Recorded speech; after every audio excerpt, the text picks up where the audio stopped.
xoolo yaraantan ka taagan saylada magaalada Laascaanood ayaa waxa ay tahay markii ugu horeysay ay soo marto saylada gudaha magaalada Laascaanood xaalad noocan oo kala maray u waramayeen dilaaleyda xoolaha iyagu iibiya ee ku sugan saylada magaalada Laascaanood TV-ga caalamiga Somali Channel xoolo yaraantan ka taagan saylada magaalada Laascaanood ay gaadhayso hadda muddo 2 bilood iyagoo sheegay in xilligani uu yahay xooluhu ay aad qaali u yihiin mana jiraan xoolo fara badan oo la keeno saylada xooluhu hadda ay waqtigan waa waqti adag oo kaliila iduhu waa dhaleen riyina waa dhaleen dadkiina uu hayaamo naqiba ku yaraado meeshii naq jiray aadeen magaalada xoolo yaraanta waxa ugu wacan kala ka waana qaali garoobeen oo xooluhu neefka ugu jaban wuxuu marayaa ilaa $50 marka saameynta badan ee ku yeelatay maxaa sayladii ka dhigay inay xoolaha laga waayo saylada waxa ka dhigay magaalada sideedaba abaar weeye iyo inta u dhow abaarta keentay xooluhu inay yaraadaan dadkuna kala fogaado magaalada ka dheeraado roob la'aanta keentay waagi horena waa laga fogaa hadana waa la sii dheeraaday marka raxmadii oo ka yaraatay magaalada intii xooluhu uga iman lahaayeen ba kowka marka sidee bay u saameysay dadkii xoolaha ka ganacsan jiray iyo dadkii iyagu dilaalada ugu jiray aad iyo aad baa dhibaato uga haysata xoolaha dadkii iibsan jiray la wareegi jiray ee ganacsatada ahaa markii ay waayeen xoolihii dhibaato ka haysata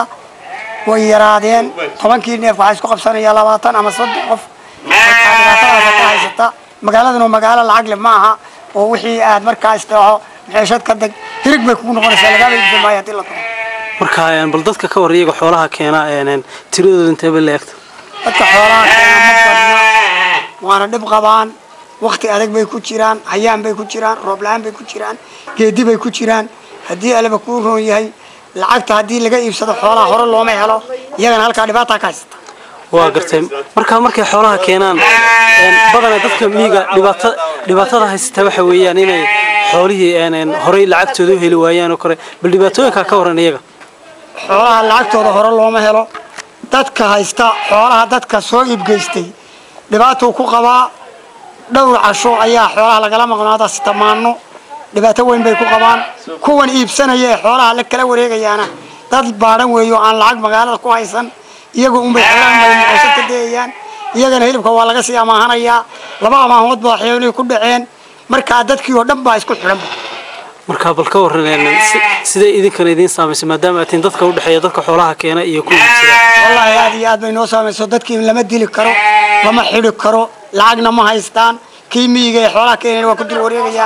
annagii iyo iyagii saddexdayadii waa dhibanaan dadka iyagu qala hilibka ayaa waxay aad uga walaacsan xoolo yaraanta ka taagan saylada Laascaanood xoolaha la keeno aan ku fileen awgeed geesta kala qiimaha xoolaha lagu kala iibsado ayaa wuxuu marayaa meel aad u sarreeya iyadoo la kala siisanayo $50 ilaa $70 saylada magaalada Laascaanood ayaa waxay ahayd meelaha ugu ciriiriga badan xagga xoolo kala gadashada ee gudaha magaalada Laascaanood dadweynaha magaalada Laascaanood ku nool iyo dadka iyagu hilibka ka ganacsada ayaa waxa ay walaac fara badan ka muujiyeen xaaladda haatan ay marayso saylada magaalada Laascaanood waxaana haysa kaliil iyo lacag la'aan xoolihiina waa kala go'een dhaqaalo ayaa loo baahan yahay xiriir u baahan yahay oo gartay ka waran maalintii intee xoolo iibin jirtay marka sayladu buuxdo kale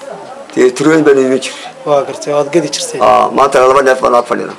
2 neef oo baa ku jira hadda xerada arka marka bal saameynta ka waran dhaqaale ahaan sidee bay idin saameysay dhaqaale la'aanta si xoog leh noo saameysay waa gartay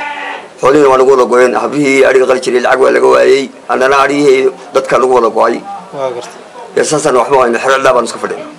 ay hayaameen marka waxa la waayay gab ahaan xoolihii daruuriga ahaa maalintii ilaa 80 neef meeshii laga ka bixi jirtay hadeebto waxa ka baxa aduu 30 ilaa 25 meelaha laga helaa waxa badanaa hadda loo cayntaa aduu markii ariga la waayay ari magaalada jooga marka waxa weeye dhibaato aad u weyn oo xoolo la'aan ayaa ka jirta saylada Laascaanood sidaas ayaan ku sheegay waxa weeyaan xooli marka hore way fogaadeen oo saan horeba kugu sheegay roobabkaasi u guureen intii waxa la siinayaa qiimo aad u kulul islaamii markay halkoo la tagayna magaalada waa laga maqan yahay oo dadkii magaranaysa dan yar bay wada noqdeen hilibkii laga iibsan maayo salaatiga ilaa waxay saddex marayaan haddii aanu 40 hayn ariga 20 baa qalaya 20 baan biigilisa qiimaha aad kulul baan ariga ka siinaa waayo qofka marka uu gato wuxuu qoranaya neefkayga maxaa inta u siisay Cabdikariin Nolol Somali Channel TV xarunta magaalada Laascaanood ee gobolka Sool.